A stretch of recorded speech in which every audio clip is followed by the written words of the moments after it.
Have you ever wondered if those letters, A, B, or 0, hold something deeper, something beyond biology, touching the psyche, perhaps even the soul?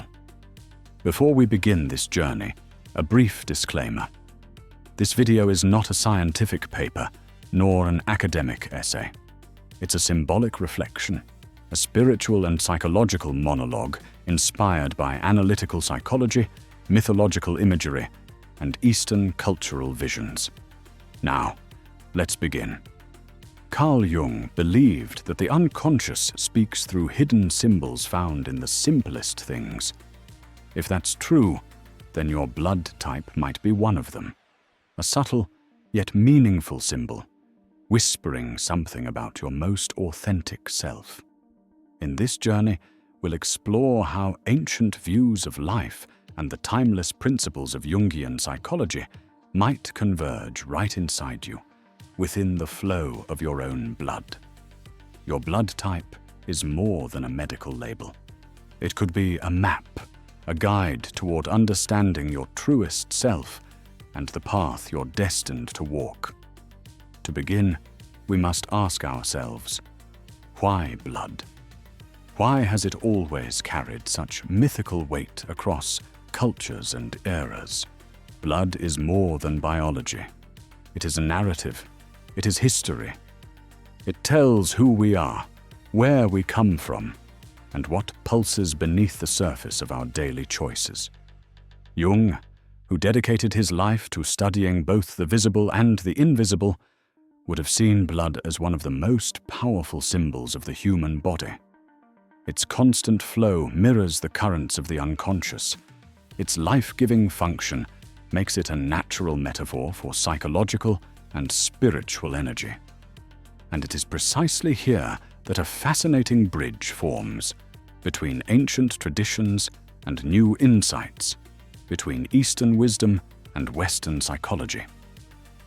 In Japan, long before Jung became known in the West, an alternative view of blood emerged.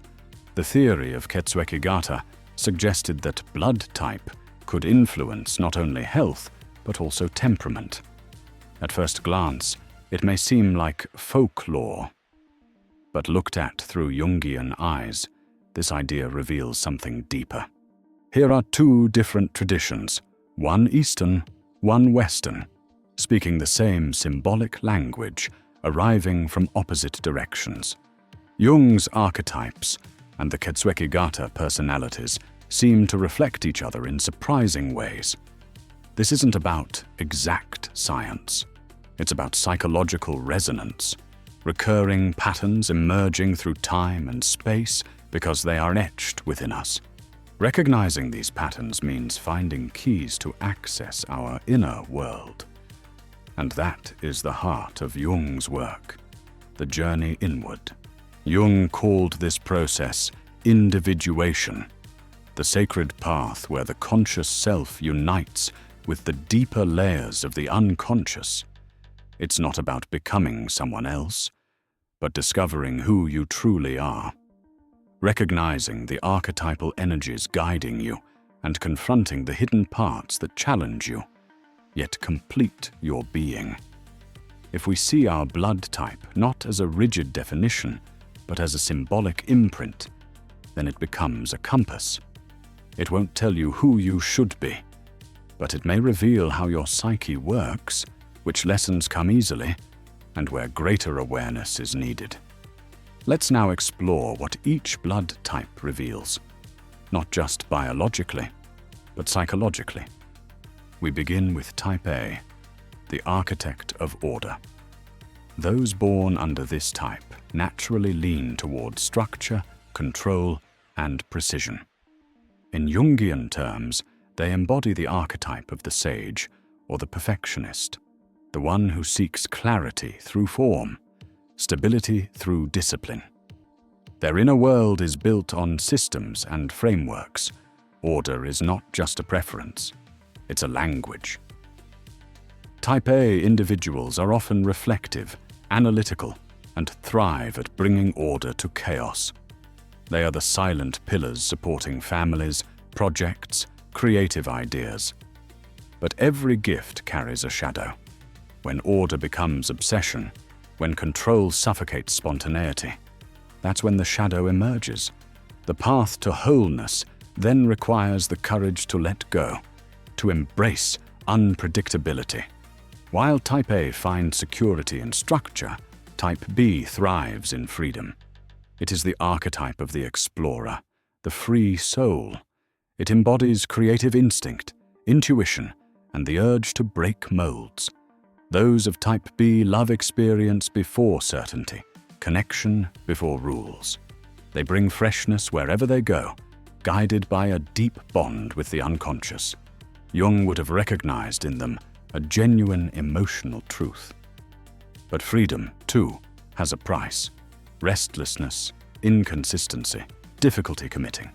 The explorer's journey requires the ability to pause, inwardly and outwardly, allowing depth to rise. And what of those who carry both structure and freedom within? We speak of Type AB, the rarest and often the most complex. It holds the energies of both A and B, logic and emotion, discipline and creativity. Jung would likely associate this type with the mediator or alchemist, the one living in the tension of opposites and working to unify them. Their strength lies in understanding diverse perspectives, bridging worlds that seem distant. But this depth can also become a challenge: indecision, scattering, emotional overload. The task of Type AB is not to choose one side, but to root into an authentic self, capable of holding contradiction without breaking. Finally, we enter the primal energy of the hero, Type 0. From an evolutionary perspective, it is the oldest, carrying raw, instinctive power. Those of this group act decisively, protect fiercely, embody courage. They have a strong presence, a clear voice, a rare ability to bring order to chaos. In Jungian terms, they reflect a well-developed sensory-rational balance. Yet even the hero has a shadow. If imbalanced, aggression and impulsiveness may arise. Their individuation comes through empathy, introspection, and transforming strength into awareness. Now that we've walked through the psychological landscape of each blood type, we return to the original question. What is your blood really telling you? Your blood type is more than a medical fact. It is a symbol, a clue, a hidden thread woven into the deep fabric of your identity. It doesn't define you, but it may help you find yourself. Jung taught that the unconscious communicates through symbols, and that the purpose of life is not perfection, but integration. Your blood may suggest tendencies, but it's your awareness, your willingness to look inward, that decides your path. If this exploration opened new perspectives for you, share them in the comments. What is your blood type? Do you recognize yourself in these archetypes? And if you enjoyed this video, subscribe to Beyond the Mind, hit the bell, and continue this journey with us. Into the mind, the soul, and the symbols that shape our lives. Let's think deeply, grow together, and remember, the deepest truths are often hiding in plain sight. Your blood doesn't just carry oxygen, it carries meaning.